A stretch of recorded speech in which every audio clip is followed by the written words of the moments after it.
빈센트 고호의 그림 중에 씨 뿌리는 사람이라는 작품이 있습니다. 이 그림을 보면 농부가 따사로운 햇살 아래에서 씨를 뿌리는 장면이 있습니다.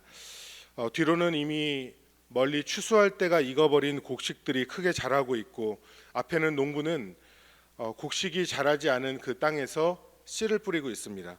그런데 씨를 뿌리는 밭을 보면 새들이 그 뒤에는 물이 지어 있는 모습들이 보이고, 농부는 그 새들을 뒤로 하고 발을 경쾌하게 움직이면서 씨를 뿌리러 나가는 그런 모습이 표현되어 있습니다. 이 작품을 후대에서 해석하기를 빈센트 고흐가 원래는 목회자가 되기를 원했었고 후에는 선교사가 된 것을 생각할 때 이 그림은 그리스도의 축복 아래 복음의 씨를 뿌리는 전도자가 오늘도 맡겨진 일에 온 힘을 다하고 있는 모습을 보여주고 있다라고 설명합니다.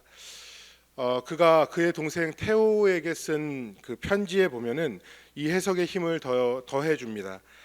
이런 내용이 있습니다. 벌판에 씨를 뿌리는 사람처럼 나는 하나님의 말씀을 전하는 씨 뿌리는 사람이 되고 싶다. 매일 죄악이 쌓이고 또 대지가 숱한 가시와 엉겅퀴로 뒤덮여 있다 해도 말이다. 그의 작품을 잘 설명해주는 빈센트 고흐의 그런 편지의 문장입니다. 그래서 느껴지는 이 고흐의 마음이 오늘 본문 속에 예수님의 마음을 엿볼 수 있다라고 생각을 합니다.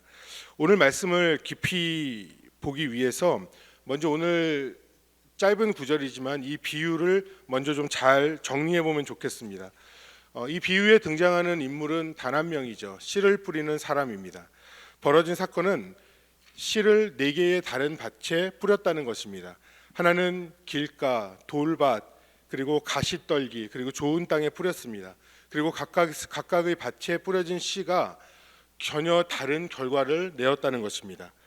씨를 뿌렸을 때에 길가는 새들이 와서 먹어버렸고, 얕은 돌밭은 강한 햇살에 씨앗이 뿌리가 타버렸고, 그리고 가시떨기는 가시가 잘 자라지 못했습니다.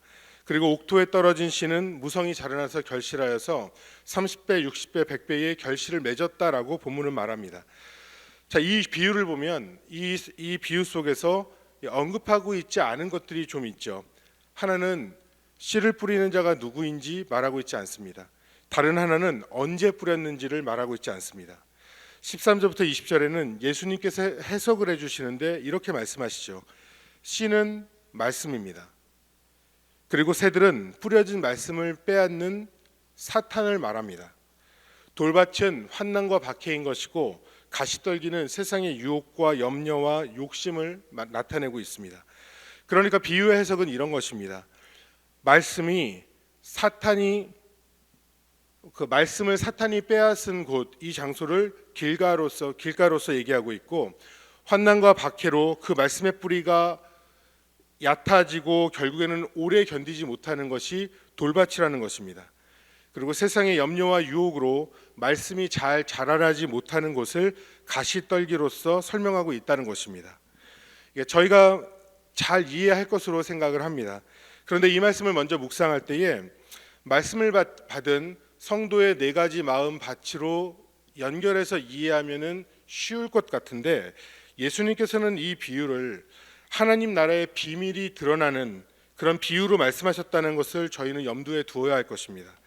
오늘 예수님께서 주신 비유의 이 말씀을 하나님 나라의 비밀에 대하여서 3가지 중요한 내용으로 조금 나누어서 살펴보려고 합니다.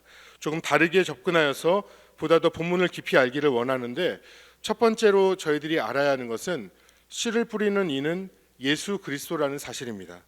비유에서 씨를 뿌리는 이가 설명되어 있지는 않습니다.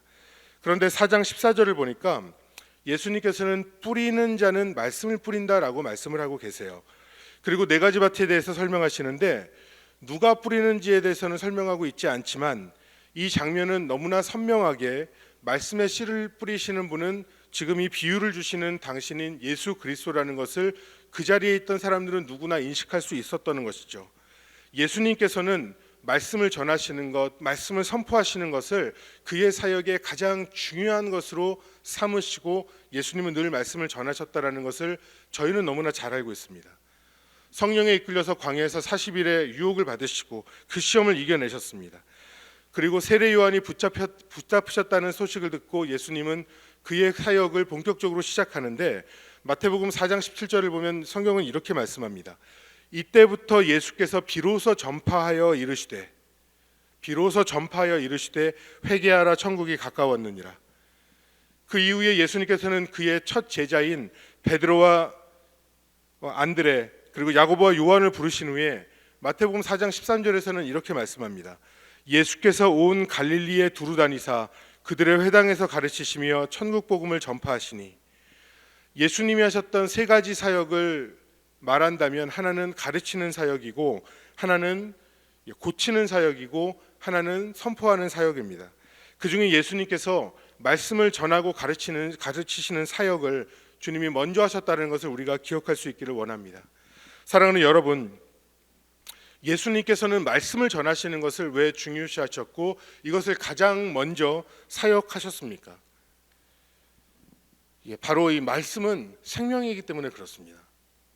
말씀은 생명인 것입니다. 예수님께서 씨앗을 말씀으로 비유하신 것은 이 지역에 있던 사람들, 갈릴리 지역의 사람들에게는 너무나 선명하게 이해가 됐을 것입니다. 씨앗은 비록 작지만, 아무것도 아닌 것 같지만 그 씨앗은 힘이 있어서 역동적으로 땅을 뚫고 올라오고 굵은 줄기가 될 것이고, 가지가 날 것이고, 잎사귀가 날 것이고, 결국에는 열매를 맺게 될 것입니다. 갈릴리 주변에 보면 겨울이 지나서 3월이 되면 어느덧 훌쩍 자라나서 노란 꽃잎으로 덮이는 겨자나무를 보게 됩니다. 성장 속도가 느려서 10년에서 15년이나 걸린다고 하지만 감람나무도 반드시 자라나서 무성한 잎사귀를 만들고 열매를 맺습니다. 제자들이, 예수님을 둘러싸고 있던 이 제자들이 볼 때에 빨리 자라나는 겨자나무나 10년 이상이 걸려야지만 결실을 맺는 감람나무, 이 나무들이 있지만 둘 다 작은 씨앗 하나에서 시작되어서 풍성하고 무성한 열매를 맺는다라는 것을 이들이 너무나 잘 알고 있지 않았겠습니까? 그런데 이 씨앗이 바로 말씀인 것이고, 그 말씀은 지금 예수님께서 뿌려주고 있다라는 것이 이들에게는 얼마나 잘 이해가 됐겠습니까? 그리고 씨앗인 말씀의 역동적인 성장과 능력에 대해서 이들이 확신할 수 있지 않았겠습니까? 예수님께서는 지상 대사명을 마태복음 마지막에 주셨습니다. 내가 너희에게 분부한 모든 것을 가르쳐 지키게 하라. 볼지어다 내가 세상 끝날까지 너희와 함께 있으리라. 분부한 모든 것이라고 말씀하셨죠. 그 말씀을 가르치고 지키게 하라라고 예수님은 말씀하셨습니다. 그래서 제자들 역시 예수님이 승천하신 이후에 사도행전을 보면 가는 곳마다 말씀을 가르치고 가는 곳마다 복음을 선포하는 일을 그들이 가장 중요한 사역으로 알고 행합니다. 디모데후서 4장 2절 보면 너는 말씀을 전파하라. 때를 얻든지 못 얻든지 항상 힘쓰라. 이렇게 말씀하죠. 사랑하는 여러분, 저희가 하나님의 말씀을 정말 소중히 알고 생명처럼 여기고 저희들이 그 말씀을 배우는 일에 온 힘을 다할 수 있기를 간절히 소망합니다. 더더욱 깊이 배우는 열정과 환히 깨달는 은혜를 우리 성령님께서 저에게 주시기를 소망합니다. 그런데 우리들이 배우는 거에만 멈춰서면 안 됩니다. 배워서 나 혼자 많이 아는 것, 이 은혜만을 누리는 것이 아닙니다. 우리는 이 배운 말씀, 내가 받은 이 생명의 복음을 전하는 일에도 우리는 힘을 써야 할 것입니다. 우리들이 이 말씀을 전할 때에 가끔가다 받는 스팸 전화처럼 텔레마케팅 형식으로 그냥 의미 없이 전하는 것도 아니고 교과서를 읽듯이 전하는 것도 아닙니다. 이 말씀이 생명이니까, 이 말씀이 생명이니까, 이 말씀의 씨앗이 떨어지면 그 영혼이 반드시 변화되니까 하나님의 자녀가 될 것을 확신함으로, 간절함으로 기쁘게 우리는 이 말씀을 전해야 할 것입니다. 우리의 삶에 배우고 익히고 깨닫는 이 말씀, 그리고 전하는 이 말씀이 우리의 삶을 풍성하게 하는 놀라운 은혜의 역사가 있기를 간절히 소망합니다. 두 번째는 어떤 상황 속에서도 씨는 뿌려져야 합니다. 오늘 비유에서 정확히 짚어야 하는 것이 있습니다. 하나는 씨가 뿌려진 곳입니다. 농부가 어디에 씨를 뿌리겠습니까? 만약에 여러분들이 생각을 할 때에 우연히 여러분들이 어디에서 산삼씨를 구했다고 여러분 가정하겠습니다. 여러분 그 산삼씨를 구하면 여러분 이것을 어디에 뿌리시겠습니까? 저희 집 앞에 와서 뿌릴까요? 아니면 남의 집 앞에다가 그 산삼씨를 뿌릴까요? 크던 작던 여러분이 소유하고 있는 여러분의 밭에, 여러분의 땅에 여러분 뿌리지 않겠습니까? 오늘 비유에서 길가, 얕은 돌밭, 가시떨기 그리고 좋은 땅이 나오는데 씨가 뿌려진 곳은 하나님의 땅입니다. 사탄이 복음을 빼앗아가거나 환난이나 박해로 넘어지거나 염려와 유혹으로 방해를 받아도 씨를 뿌리는 자가 그곳에 씨를 뿌렸다는 것을 우리는 기억해야 할 것입니다. 씨를 뿌리는 자가 그 땅이 어떤 땅인데 씨앗이 자라기 어렵다라는 것을 전혀 모르는 상태로 이 씨앗을 뿌렸을까요? 아닙니다. 저는 말씀을 묵상하면서 그럼에도 불구하고 씨를 뿌렸다라고 생각을 합니다. 또 이 비유에서 보면은 비유에서 말씀하고 있지 않은 것이 있는데 그것은 언제 씨를 뿌렸는지에 대해서입니다. 농부에게 있어서 이 시기라는 것은 굉장히 중요하죠. 씨를 뿌리는 시기가 있고 자라나도록 가꾸는 시기가 있고 또 추수하는 시기가 있습니다. 때가 굉장히 중요하죠. 그런데 오늘 비유에서는 언제 그 씨를 뿌렸는지에 대해서도 잘 말하고 있지 않습니다. 어떻게 보면은 이 씨를 뿌리는 농부는 굉장히 그 농사를 못하는 농부 같습니다. 밭에 돌이 있으면은 여러분 거기에 씨를 뿌릴 때 어떻게 합니까? 돌을 빼내고 씨를 뿌리죠. 당연하지 않습니까? 가시떨기가 있으면은 가시떨기를 어떻게 하겠습니까? 그거 다 뽑아내고 땅을 일군 후에 씨를 뿌립니다. 아니 그런데 무슨 농부가 돌밭에도 씨를 뿌리고 가시떨기에도 씨를 뿌리고 무슨 길가에도 씨를 뿌립니까? 그것도 시기를 고려하지 않고 그냥 뿌리러 나갔다고 말하고 있습니까? 이 말씀은 농사를 잘 짓는 법, 이것에 초점이 있는 것이 아니고 씨앗 그 자체가 뿌려지는 것에 초점이 있기 때문에 이렇게 비유하신 것입니다. 사랑하는 여러분, 하나님의 말씀인 그 씨앗은 언제 어디에 뿌려졌습니까? 시간도 없고 장소도 없이, 다시 말하면 때를 얻던지 못 얻던지 어디에서라도 하나님의 말씀이 뿌려졌다는 것을 우리들이 알아야 할 것입니다. 여러분, 하나님의 말씀인 이 씨앗은 지금 이 시대에는 언제 어디에 뿌려져야겠습니까? 우리들이 볼 때에 현재 점점 더 강해지고 있는 이 중국, 이런 사회주의 국가는 복음의 문이 막혔다고 하는데, 그렇게 박해를 받는다고 하는데 그곳에서 선교하는 것이 지금 해야 하는 시기일까요? 이슬람이나 전쟁 중인 그런 곳에 복음을 전해야 할까요? 여러분, 언제 어디서나 우리의 판단과 매스컴에서 뭐라고 하든지 그곳에는 반드시 복음이 뿌려져야 한다는 것을 여러분 믿으시기를 바랍니다. 아멘이십니까? 예, 아멘 아무도 안 하셔서 깜짝 놀랐는데, 어려운 때에 우리의 판단에 힘겨운 곳이라도 그곳에는 복음이 뿌려져야 합니다. 우리 주변에도 여러분 마찬가지인 것이죠. 교만하고 강팍한 사람이 있습니다. 복음은 언제 전해야 하겠습니까? 때를 얻던지 못 얻던지 주님이 허락하시는 순간마다 우리는 복음을 전하기 위해서, 그 기회를 갖기 위해서 노력하고 전하고 힘써야 할 것입니다. 복음만 열면 화를 내는 사람이 있으면 어떻게 해야 합니까? 화가 수그러들 때까지 기다리거나 큰 일을 당해서 그 사람이 꺾일 때까지 기다리는 게 아니라 우리는 그 순간에 전할 수 있는 그때에 우리는 복음을 전해야 할 것입니다. 바로 지금이라는 것이죠. 지금 내 삶의 중심에서 나는 복음을 들고 서야 하는 것입니다. 예수님처럼 씨를 뿌리는 자의 사명으로 오늘도 삶의 중심에서는 모든 분들 되시길 간절히 소망합니다. 마지막은 씨가 뿌려지는 곳은 반드시 자라나서 결실할 것을 여러분 믿으시길 바랍니다. 4장 부분을 이 원어로 보면요, 씨앗에 해당하는 단어가 알로입니다. 단수 명사로 사용이 됩니다. 그런데 마지막에 좋은 씨앗은 복수인 이 알로에서 알라로 변형된 단어가 사용됩니다.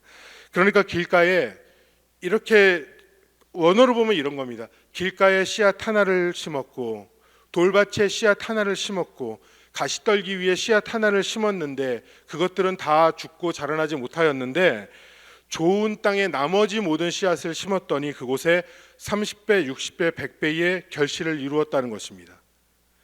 이렇게 험난하고 어려운 곳이 있지만 하나님의 복음이 떨어진 것에는 더 풍성한 은혜의 역사가 있다는 것을 본문은 말하고 있죠.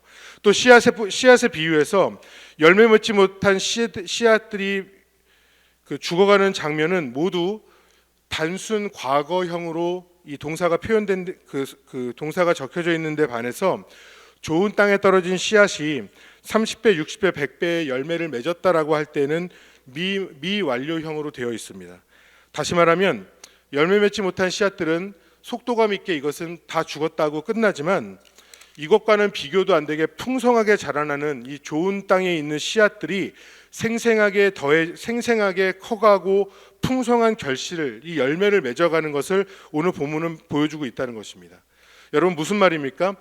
복음의 씨앗, 이 말씀이 뿌려질 때에 열매 없이 죽어가는 것 같은 모습도 나타날 수 있다는 것입니다. 그러나 씨를 뿌리는 자는 그것을 보고서 절망하는 것이 아니라 더 좋은 땅에 더 많은 씨앗들이 뿌려지고 더 많은 열매들이 맺어질 수 있다는 그것을 보면서 우리들은 소망을 가지고 씨앗을 뿌려야 한다는 것입니다.